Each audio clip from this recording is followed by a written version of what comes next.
His Excellency David Hurley, Governor General of Australia, and First Lady Linda Hurley, Their Excellencies, Special Envoys, and Heads of Delegations, His Excellency, Most Reverend Charles John Brown, and the esteemed members of the Diplomatic Corps, Vice President Sara Duterte, President Fidel Ramos, President Joseph Ejercito Estrada, President Gloria Macapagal Arroyo, Senate President Vicente Soto III, and the honorable members of the Philippine Senate, House Speaker Lord Alan J. Velasco, and the honorable members of the House of Representatives, Chief Justice Alexander Gesmundo, and the honorable justices of the Supreme Court, of course, First Lady Lisa Araneta, and my children, Alexander, Sandro, Simon, and Vincent. I cannot proceed without a special greeting, of course, to the former First Lady Imelda Romualdez Marcos.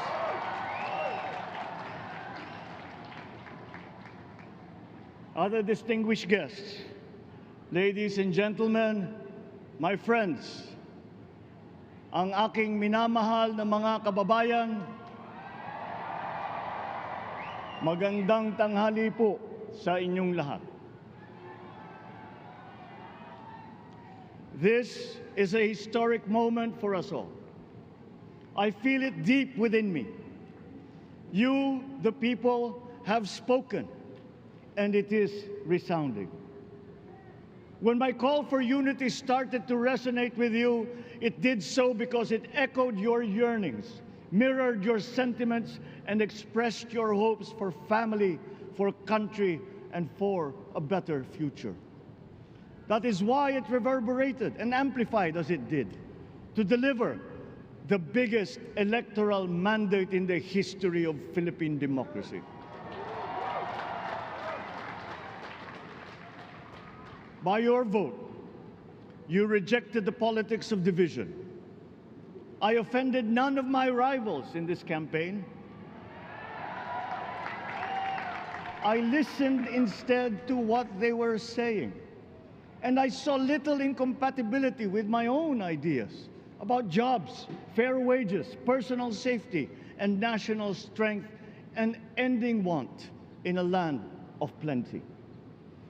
I believe that if we but focus on the work at hand and the work that will come to hand, we will go very far under my watch. You believe that too. At pinakinggan ko ang tinig ninyo na ang sinisigaw ay pagkakaisa, pagkakaisa, pagkakaisa. We will go farther together than against each other, pushing forward, not pulling each other back, out of fear, out of a misplaced sense of weakness. But we are the furthest from weak. The Filipino diaspora flourishes even in the most inhospitable climes, where they are valued for their quality. The changes we seek will benefit all and will shortchange no one. I was not the instrument of change. You were that. You made it happen. I am now. You picked me to be your servant, to enable changes to benefit all. I fully understand the gravity of the responsibility that you've put on my shoulders. I do not take it lightly, but I am ready for the task. I will need your help. I want to rely on it. But rest assured, I do not predicate success on the wide cooperation that's needed. I will get it done. I once knew a man who saw what little had been achieved since independence. in a land of people with the greatest potential for achievement, and yet they were poor. But he got it done, sometimes with the needed support, sometimes without. So will it be with his son. You will get no excuses from me.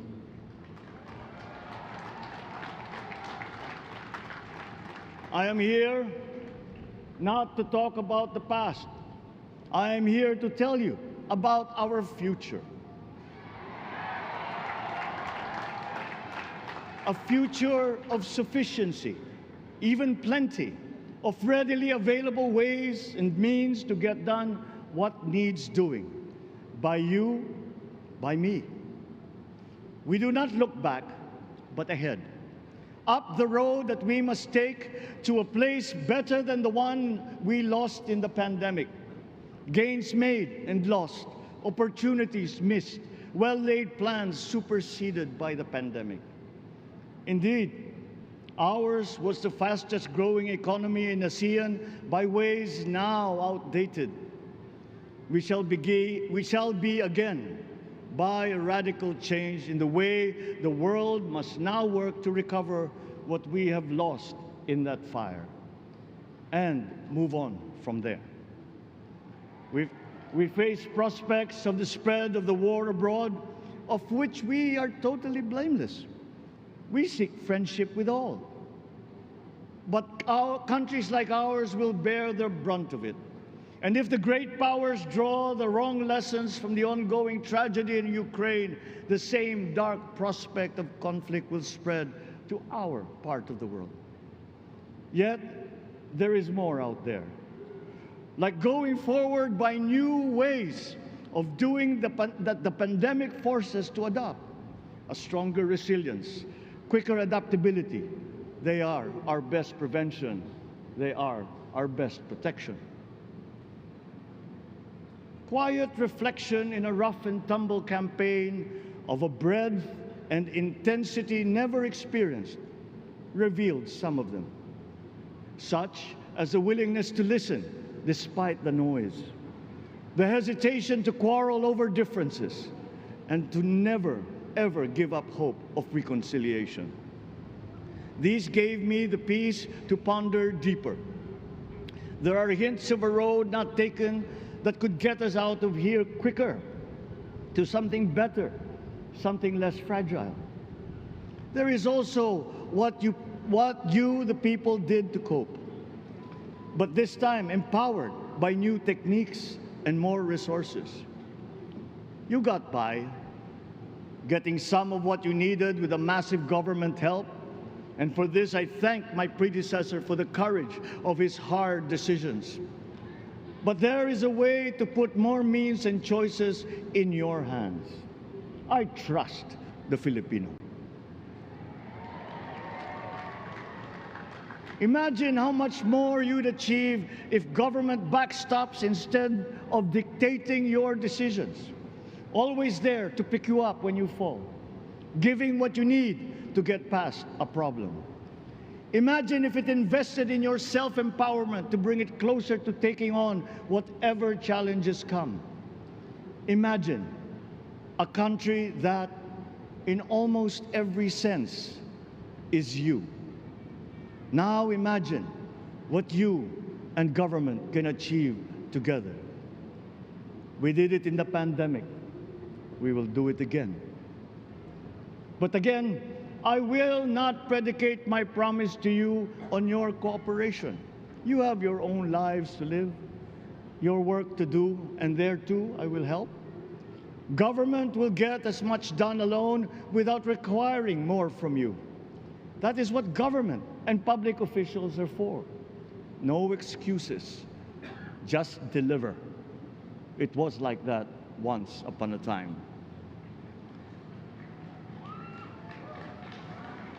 I did not talk much in this campaign. I did not bother to think of rebutting my rivals. Instead, I searched for promising approaches better than the usual solutions. I listened to you. I did not lecture you who has the biggest stake in our success. and the forthcoming State of the Nation will tell you exactly how we shall get this done. In this fresh chapter of our history, I extend my hand to all Filipinos. Come, let us put our shoulders to the wheel and give that wheel a faster turn to repair and to rebuild and to address challenges in new ways, to provide what all Filipinos need, to be all that we can.